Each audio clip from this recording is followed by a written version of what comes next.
Thank you Ravi గారు, thank you so much and congratulations once again. Yes, ఆయన చూడ్డానికి చాలా కుదురుగా వినయంగా కనిపిస్తారు, కానీ బాక్స్ ఆఫీస్ దగ్గర పలకరిస్తే మాత్రం ఉప్పెనని క్రియేట్ చేస్తారు. సో మా పెద్ది పెహల్వాన్ని ప్రపంచానికి పరిచయం చేసినటువంటి మా డైరెక్టర్ బుచ్బాబు సానా గారిని సాధారణంగా వేదిక మీదకి ఆహ్వానం పలికేస్తున్నాం.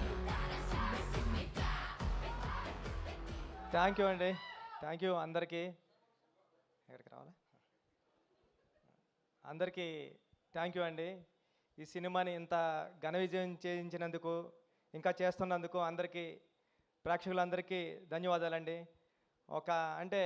ఒక మంచి కథని చెప్పడానికి నేను చరణ్ సారు ఇద్దరం మీ ముందుకు వచ్చామండి. అంటే ఇది రెగ్యులర్ ఒక కమర్షియల్ ఫిలిం కాదండి. ఇది ఒక 5 పాటలు 5 ఫైట్లు ఉండే సినిమా కాదండి. చరణ్ సార్కి చెప్పినప్పుడు కూడా తెలిసింది. అంటే ఒక ఇన్స్పిరేషనల్ స్టోరీ ఇది, ఒక పెద్దిగాడి జర్నీ.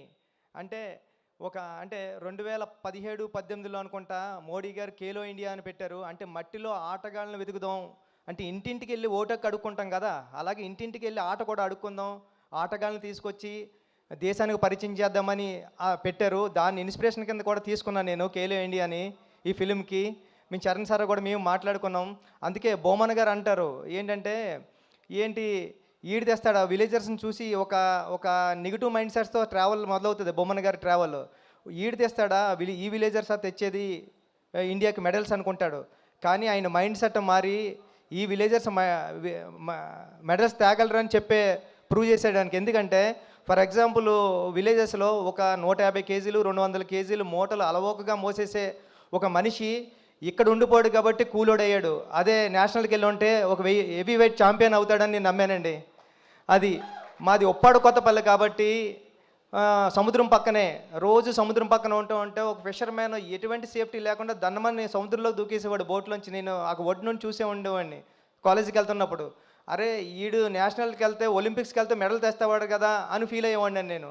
అంటే ఆట అంటే భారతీయ జీవన విధానంలోనే ఆట ఒక భాగం అని చెప్పాలనుకున్నా. అందుకే గురువు క్యారెక్టర్ పెట్టుకున్నానండి. అందుకే హీరో మూట మోసి గిరేస్తే అది కుస్తీ బాంగిడి పొట్టని, వాటర్ మోస్తే ఇంకొకటని, ఇలా ప్రతి ఆటలోని అంటే భారతీయ జీవన విధానంలోనే ఆట ఉందని చెప్పాలనుకుని చాలా ప్రయత్నం చేసామన్నమాట అండి ఈ కథ. అంటే అలవోకగా ఏదో నార్మల్గా చెప్పేయచ్చండి, కమర్షియల్ ఫిల్మ్ చేసేయచ్చు. కానీ ఒక స్పోర్ట్స్ జోనర్లో అంటే ఇంకా చాలా విషయాలు, అంటే ఒక మనిషికి ఒక వ్యవస్థకి గుర్తింపు ఎంత ఇంపార్టెంటో చెప్పాలనుకున్నామండి ఈ కథలో. అంటే ఎవరైనా సరే ఒక కుర్రోడు ఏడుస్తూ ఉన్నాడంటే, అప్పుడే పుట్టినాడు క్యారమని ఏడ్చాడంటే, నేను పుట్టానురా నన్ను గుర్తించండి రా అని ఏడుస్తూ ఉంటాడు ఆ సౌండ్. అంటే అలాంటి గుర్తింపు కోసం ఒక మనిషి ఎంత స్ట్రగుల్ చేస్తాడు తన ఊరు కోసం, తన ఊరు గుర్తింపు కోసం.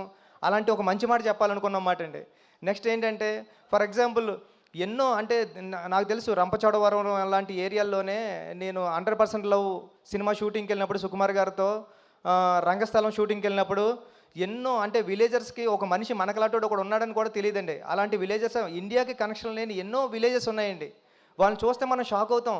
అంటే ఇప్పుడు వరకు వచ్చి తిను ఎప్పుడు సిటీలోకి రాలేదా, మనకి ఇలాంటి డ్రెస్ ఉంటుందని తెలీదా, మనకు సెల్ ఫోన్ ఉంటుందని తెలీదా అని మనం ఆశ్చర్యపోతాం. అలాంటి మనుషులకి ఇండియాకి ఒక కనెక్షన్ ఉండాలా, ఒక ట్రాన్స్పోర్టేషన్ ఉండాలా, వాళ్ళందరినీ కూడా మన ఇండియన్స్ అనుకోవాలని మన భుజమే చేస్తే ఇది మన బ్రదరేనా అనుకుంటాడు.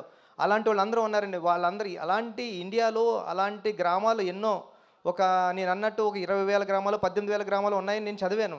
అలాంటి వాళ్ళందరికీ ఒక కనెక్షన్ కావాలా, వాళ్ళందరినీ ఇండియాలో కలపాలని ఒక మంచి మాట చెప్పాలని ప్రయత్నం చేసామాట అండి సినిమాలోనే.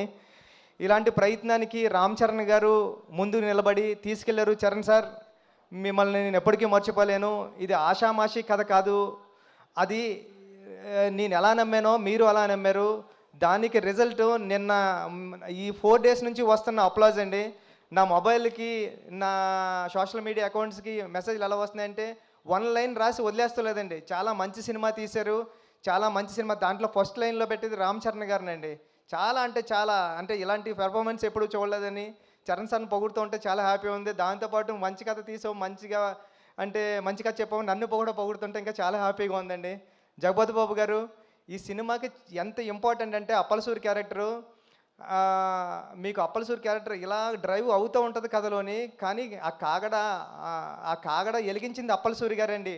పెద్దికి ఆ క్యారెక్టర్ని ఆ వెలుగు కాగడ ఇచ్చింది అప్పలసూరే. జగపతి బాబు గారు లేకపోతే ఈ క్యారెక్టర్ నేను ఊహించుకోలేను. లాస్ట్లో కూడా అందుకే నేను ఈ స్టేషన్ వచ్చేసిన తర్వాత అప్పల వలస అని పెట్టామాట అండి స్టేషన్ ఇది. అప్పలసూరి అప్పలసూరి క్యారెక్టర్కి జగపతి బాబు గారు అంత ప్రాణం పోసారండి. Thank you so much. అంటే ఫ్యామిలీ నేను రీల్స్ గట్రా చూస్తున్నా, చిన్నపిల్లల్ని తీసుకుని వెళ్ళిపోతున్నారండి సినిమాకి. చిన్నపిల్లల్ని కూడా తీసుకుని వెళ్ళిపోయి చూపిస్తున్నారు. నేను ఏదైతే ఫీల్ అయ్యానో ఫ్యామిలీ నిన్న నేను దేనికి ఒక అల్లు స్టూడియో ఉంటే దానికి వెళ్ళి చూశాను. చూస్తుంటే అందరూ కూర్చొని స్క్రీన్ మీద ఎలా ఉంటే ఇలా బ్యాక్ తిరిగి చూసే ఆడియన్స్ని, స్క్రీన్ వైపు చూడలేదు. ఎందుకంటే డైలాగ్ వెంట చూస్తూ ఉంటే అందరూ కళ్ళంట నీళ్ళు తుడుచుకుంటున్నారండి. అంటే లాస్ట్ 40 మినిట్స్ నేను ఏదైతే నమ్మానో అది జరిగింది. సేమ్ టైం నేను చరణ్ సార్తో ఐమాక్స్కి వెళ్ళాం, ప్రసాద్ ఐమాక్స్కి వెళ్ళినప్పుడు చూసినప్పుడు చరణ్ సార్కి అందరూ లెగిసి హాస్పిటల్ సీన్ దగ్గర క్లాప్స్ కొట్టి అందరూ ఇలాగా హెడ్ బెండ్ చేసి చరణ్ సార్ అని నేషనల్ అవార్డు అని అరుస్తున్నారండి. అన్నా నీకు నేషనల్ అవార్డు వస్తుందని అరుస్తున్నారు.